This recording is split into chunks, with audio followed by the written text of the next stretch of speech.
सत्यप्रिया, आपको पता है 2+2 क्या होता है? कौन सा टेस्ट ले रहे हो तुम मेरा? 2+2 4 होता है, और क्या होता है? 5 होता है 5 होता है जी।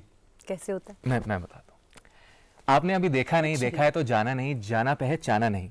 दुनिया दीवानी मेरे मेरे पीछे पीछे भागे, किस में है दम यहाँ ठहरे, जो मेरे आगे आना नहीं, मुझसे टकराना नहीं, किससे भी हार नहीं। हम जो सोचें, जो चाहें वो करके दिखा दें। हम वो हैं जो 2 और 2 5 बना दें। तो हमारे जो पुलकित जी हैं ये 2 और 2 5 बना लेते हैं, लेकिन जो हमारे आने वाले गेस्ट है ना, वो अपने इमेजिनेशन से, अपनी क्रिएटिविटी से, अपनी कला से 2 और 2 सच में 5 बना लेते हैं। सिर्फ इनकी तरह फिल्मी गाने बगा के नहीं बनाते। सचमुच आप देखेंगे अमेरिका के महाराज बास्केटबॉल खेल रहे हैं, ऑटो जो है हाथी पे चढ़े हुए हैं, किराने के स्टोर फैशन हब बन गए हैं, और रोमन एंजल्स शेर पे बैठे हैं। क्या बात है! ये है हमारे अगले मेहमान अभय सहगल, जिनसे हम आपसे मिलवाने वाले हैं बस अब।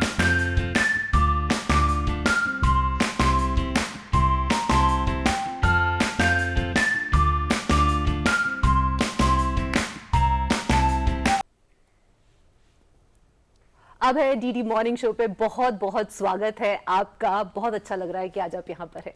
बिल्कुल अभय, और मैं सबसे पहले आपसे जानना चाहता हूं, आप सोचते कैसे हैं ये सब? कैसे आपके दिमाग में इतना कुछ इमेजिनेशन 2+2 5 बनाने वाला आ जाता है? Thank you for having me. Art मेरे लिए एक पर्सनल डायरी जैसा है, तो it's like a second personality which I have never shown it to anyone, मगर वो अपने आप आ जाता है। तो whatever you perceive in life, जो भी तुम ऑब्जर्व करते हो लाइफ में, उसको एक विजुअल मीडियम की तरीके से, पेंटिंग्स की तरीके से उसमें डाला जाता है। तो आप अपनी पर्सनालिटी को डालते हैं आर्ट में? पर्सनालिटी, ऑब्जर्वेशन, तुम क्या सोचते हो, दुनिया कैसे चलती है, बहुत सारी चीज़ें एक मिक्स में आती हैं, तब जाके उसे सरियलिज्म कह सकते हो। एंड आप आए कैसे आर्ट में? मैं शुरू से ही आर्ट करता था, मगर तब बोर्डिंग स्कूल में एकदम जैसे हॉबी की तरह करता था। मगर कॉलेज में मुझे लगा कि the only thing which drives me is creativity. तो मेरे को ऐसा नहीं लगा था कि मैं फुल टाइम आर्टिस्ट ही बनूंगा, बट मुझे लगा कुछ क्रिएटिव बिजनेस में करूंगा। एंड मैंने बैचलर ऑफ फाइन आर्ट्स किया, थिंकिंग कि may be I do something related to creative agency और ऐसा कुछ। बट कोविड जब आया तब मैं ज़्यादा I got dissolved into my own style of work, and then I started thinking कि I should enjoy जो मैं कर रहा हूँ rather than doing it for someone. तो वहाँ से I was like कि एक बार शॉट मारते हैं, देखते हैं फिर क्या बनता है, and that's how my journey started. अब 5 साल हो गए हैं प्रोफेशनली काम किए हुए, and yeah. पर इस 5 सालों में अगर हम आपकी जर्नी को देखें, आपके बॉडी ऑफ वर्क के साथ साथ आपकी जो जर्नी रही है वो भी बढ़ती जा रही है। आपके सोशल मीडिया पे बहुत सारे फॉलोअर्स हैं, और सिर्फ वही नहीं, न जाने कितने सारे सेलिब्रिटीज हैं जो आपके आर्ट से इतने इन्फ्लुएंस हैं कि उन्होंने आपको बुलाया है। चाहे हम रणबीर कपूर की बात करें, मैंने सुना है कि आप उनके लिए एक टी-शर्ट भी डिजाइन कर रहे हैं।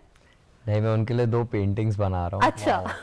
for his new house. Oh okay, wow. But yeah, I didn't expect it to happen, मगर हो गया। अच्छा, लेकिन जब किसी सेलिब्रिटी के लिए कुछ डिजाइन करते हैं, चाहे उनके लिए क्योंकि आपका अपना एक आउटफिट का एक ब्रांड भी है, कोड ब्राउन, राइट? उसके अलावा आप इंस्टॉलेशंस भी बनाते हैं, आप पेंटिंग्स बनाते हैं। तो जब किसी सेलिब्रिटी के लिए आप कुछ डिजाइन करते हैं, मान लीजिए हम रणबीर कपूर की बात करते हैं, तो what do you keep in mind उनके पर्सोना को या उनके घर के वाइब्स को? किस तरह से क्या चीजें होती हैं जब आप कुछ बनाना शुरू करते हैं? आई थिंक यूजुअली जब एक क्रिएटर दूसरे क्रिएटर को बोलता है कि कुछ करो, हाँ, तो वो हमेशा चाहता है कि तुम अपना स्टाइल करो, जो करना चाहते हो। वो तुम्हें एक ओवरऑल थीम दे देते हैं कि हाँ मुझे सिनेमा पसंद है, तो सिनेमा पे कुछ बना दो। अच्छा। तो ऐसा कुछ अगर थीम मिलता है, then they give you that creative freedom कि you do your thing. And I think in any creative business, the more you respect the other person's talent or the way he does things, right, the better the execution is. And I think that's what happens whenever some celebrity or any other person comes up to me and gives me that bandwidth कि चलो तुम बनाओ जो तुम्हारा मन कर रहा है इस थीम पे, तब नहीं मजा आता है। अच्छा, एक बात बताइए, you are a surreal artist, right? Yeah. So ऐसा नहीं है कि मुझे ऐसा लगता है कि ठीक है, अगर आप एक मान लीजिए आप मुझे देख रहे हैं तो बिल्कुल आप मुझे ऐसे का ऐसा पेंट करेंगे जैसे कि मैं दिख रही हूँ, राइट? तो सर्रियलिज्म इज स्लाइटली डिफरेंट और very different, let's call it that way. तो ऐसे में when you start a piece of work. So you have an idea.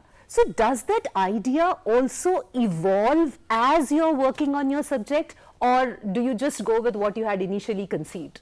Of course it does. I mean, I think before even painting, I illustrate my works just to be sure of what I'm making. But by the time I'm conceptualizing, I think each and every step, each and every day, the moment you get back to making what you were, it keeps on changing. It is like a never-ending thing. And You know? कितना time लग जाता है, कितना बड़ा piece आपने बनाया है, कितना टाइम लगता है उसे बनाने में? अभी लेटेस्ट बनाया था एक 11 बाय 10 फीट का एक कैनवस बनाया था for a restaurant in Chicago. उसको लगा था 30-40 डेज. 30-40 डेज. हाँ, बट या. एंड आगे क्या विजन है आपका with the kind of speed you are growing with in 1 year? He has grown so well. इन्होंने अपना अपैरल स्टार्ट किया है, इन्होंने अपने पेंटिंग्स को ग्रो किया है. There are so many celebrities who are approaching him. आगे क्या विजन देते हैं आप? I just want to be the best. That's my vision, and I hope with my style of work there are many young artists who feel ki yes, this is a full-time thing and there is a lot of scope of work in these things. I feel like ki as my parents have been very supportive, but like बहुत हो गया होता है जो कितने talented होते हैं India में and they don't get the opportunity to, or even their thoughts are limited to thinking कि शायद इसमें स्कोप ऑफ वर्क इतना है नहीं. तो I hope I can set that example और set that bar so high that everyone who even wants to do something creative doesn't hesitate कि इसमें कुछ स्कोप नहीं है. तो जो इंडिपेंडेंट आर्टिस्ट हैं उन लोगों के लिए क्या चैलेंजेस हैं अभय? और अगर आप अपनी ही जर्नी को देखें पिछले 5 साल में जब आपने शुरू किया, क्या क्या किस तरह के चैलेंजेस रहे और कैसे आपने ओवरकम किए? मतलब ऐसा तो नहीं है ना कि बिल्कुल इम्पॉसिबल है. आपको देख के तो हम ये बता ही सकते हैं it's not impossible. It is not impossible and the challenges I think starting में हर एक जब आर्टिस्ट स्टार्ट करता है उसको होता है कि मेरा काम गैलरी में लगेगा तो सब हो जाएगा. But I think there are more things than just that. One of them is कि once you develop your style of work, that is how you will stand out. And whenever you feel कि मेरा it is not good enough या काम उतना अच्छा नहीं है, तो you just have to put yourself out, no matter what the situation is or the circumstances. I think these are the two small things that happen quite often with someone who's trying to start their career. And I always tell anyone जब मेरे से कोई पूछता है कि तुम क्या कर रहे हो कि फुल टाइम बन गए या कैसे हो रहा है, तो मैं उसे बोलता हूँ कि like if I have to offer something to the table, even if we both have to offer the same thing, I'll make sure my stands out because it will have my own style of work on it. So I think it's about how you offer your style of work to the world and how they perceive it, than just making what is already existing in the world. अमूमन ऐसा होता है ना कि जब कोई artist कहते हैं कि भाई मैं आर्टिस्ट हूँ, तो लोग कहते हैं अच्छा आर्टिस्ट हो लेकिन काम क्या करते हो? लेकिन आप जैसे जो एग्जांपल्स हैं ये लोगों को इंस्पायर करते हैं कि भाई हमें भी अभय जैसा बनना है. अच्छा, वो पहली पेंटिंग याद है जो बिकी थी? कैसा लग रहा था जब कोई आया था खरीदने के लिए? हाँ जी, मतलब तब मैं साइड जॉब करता था as an art sales person. अच्छा. तो And where was this? This was in India? This or was was it in in Miami. Chicago? वहाँ मैंने 1 ईयर जॉब किया था. हाँ. तो आई थिंक इट वाज बहुत रैंडम था. तब एकदम से कोई गैलरी में एंटर किया था and I was having a conversation with them to sell the artist who are being exhibiting. मगर बातों बातों में like we got along quite a bit and मैंने उसको अपने बारे में बताया कि मेरे ऐसे ड्रीम्स हैं कि you know I want to do this. And he told me one thing कि he bought my work immediately and he said कि तुझे हमेशा याद रहेगा ये. और शायद आई होप ये तुझे इनकरेज करेगी to you keep chasing that. Wow. तो अभी And- कांटेक्ट में है उनसे? कभी बात होती है? नहीं. नहीं होती, वो ऐसे आए थे और चले गए.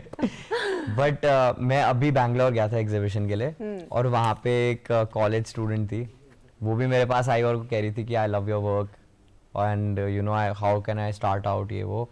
And she had this notebook जिसमें उसने लाइव ड्राइंग्स बनाई थी 3-4. तो मैंने भी एक पिक कर ली. अरे आई वाह. Was like you tell me your price, Wow. I will pick it up. Then I told her the same thing. I don't know why I said it, मगर मुझे ऐसा लगा कि वो जो इन मेरे को पुश आया था मे बी मुझे भी देना How चाहिए किसी को. wonderful. There's this movie called Pay Forward, है ना? You always pay it forward, and Yeah. that is how the world World works, है ना? Yeah, exactly. So beautiful. ऐसे कोई म्यूजियम्स हैं या ऐसी कोई आर्ट गैलरीज हैं जो आप एस्पायर करते हैं कि यहाँ पे मेरा काम जाना चाहिए? जब मैं कॉलेज में था, metropolitan museum of art MoMA New York में जो है, वहाँ पे तो मेरा मतलब बकेट लिस्ट में है। एंड जब मैं वापस इंडिया मूव किया, I got to know the market even more and how galleries work. तो Kiran Nadar was one of the one that I really aspire to be in someday, one day actually. Elle में आपको feature किया गया, Prada ने आपके काम को लिया है और इतना सब कुछ हो रहा है। हाउ डज इट फील यार, 5 साल में मेरी जर्नी कहाँ की कहाँ पहुंच गई? कभी ऐसा लगता है कि ये सब कुछ भी सरियल है? काम की तरह रिफ्लेक्ट करते हुए डेफिनेटली कभी कभार तुम अपने ड्रीम्स में इतने बिजी हो जाते हो कि तुम रिफ्लेक्ट ही नहीं कर पाते कि कितना दूर आए हो तुम। और कभी कभार रिफ्लेक्ट करके लगता है कि हाँ काफ़ी है, बट अभी तो ऐसा लगता है कि अभी स्टार्ट ही कर रहा हूँ। तो अभी तो कुछ भी नहीं हुआ, अभी तो वार्म अप कर रहे हैं, अभी आगे बहुत आगे जाना है।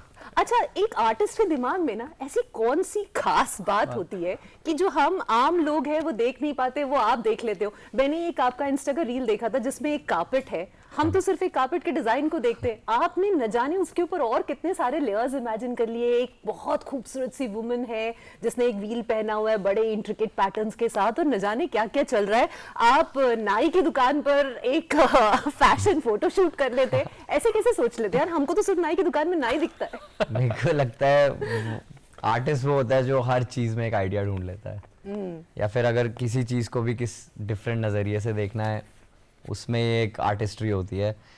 और कारपेट के रिगार्डिंग मेरे को ना हमेशा से कारपेट हमेशा बहुत इंटरेस्टिंग लगते थे।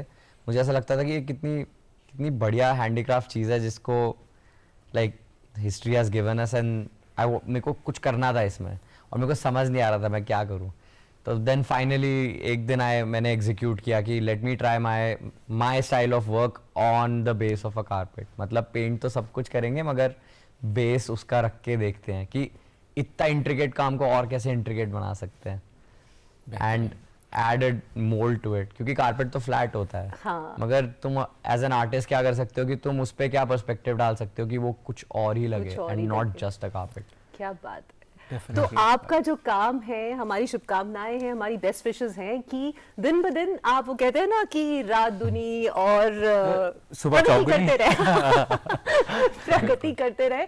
और मैं बस इतना कहूंगी कि आप रुकिएगा, शो के बाद आपका हमें क्या कहते हैं Autograph, ऑटोग्राफ भी लेना है ना। photograph। कल को हम गाएंगे कि आप हमारे शो पे आए थे। और पेंटिंग भी ले लेंगे, शायद बाद में बहुत काम आए। ये आपने बहुत बड़ी बात कर दी है ना। राइट।